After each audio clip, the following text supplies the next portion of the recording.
I don't like this strength and conditioning idea. No, I'm a power development coach. It's about speed. No, because that's the modern thing. I want to be a strength and conditioning coach. I would have never wanted to be a strength and conditioning. The strength is such a small part of what we do. You know, you put the emphasis on strength. Well, it's not the emphasis for me. The emphasis on speed. You're a power and speed specialist. Yeah, speed and power. And obviously it's pretty successful. Well, exactly. You know, eventually I was asked to work for Man United. You know, when they opened Carrington, you know, in 2000. So I worked with all them lads for 1.5 years. You know, but in between, I was working with other athletes. You know, we had a boxing club, weightlifting club, powerlifting, strongman. So I was getting all these different sports, you know, being thrown at them, and it just opens your mind. But it's when you've worked with the likes of Ronaldo and Beckham and, you know, Van Nistelrooy and people like that, because they all have their own little traits, you see. Paul Scholes, people like that, they all have their own bits that teach you so much. And then, to me, to make things better at United, because we had to step up, and we're bringing all this sports science in and all that. But to me, it didn't look like advancing the training.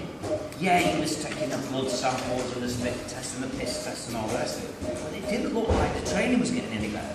In fact, I felt as though it was being held back. You've got people coming in, you know, this strength and conditioning, and we've got to do this. And I'm thinking, you know, we're going in the wrong direction.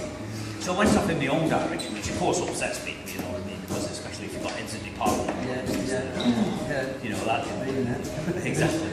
So I went in my own direction. Fortunately, I was backed up by Alex Ferguson, and I went to Montreal to find the cave, which was brain conditioning, cognitive processing. Yeah, exactly. And that was that's a major technology that really opened my mind to my philosophy of training and the website Seed of Speed.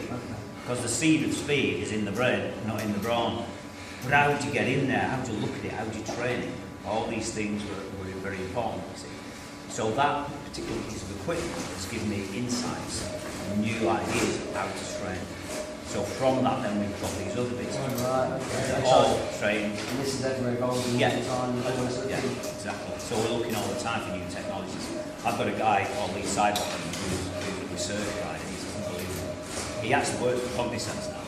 So so he's a great guy to be talking to, listening to. How do you think this falls in, like working out?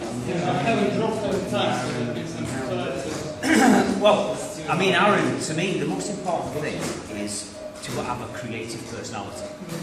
Now, I can't work with every player, you know, with every person, because we like to have somebody who's got this creativity, who wants to, you know, look across the boundaries, not just at what is taught by the old guys. You've got to do it this way, you've got to do that. This is your own kids. You've got to have somebody who's thinking out of the box, and he's that man. You know what I mean? Now, to me, when he came in, physically, he was not very highly trained.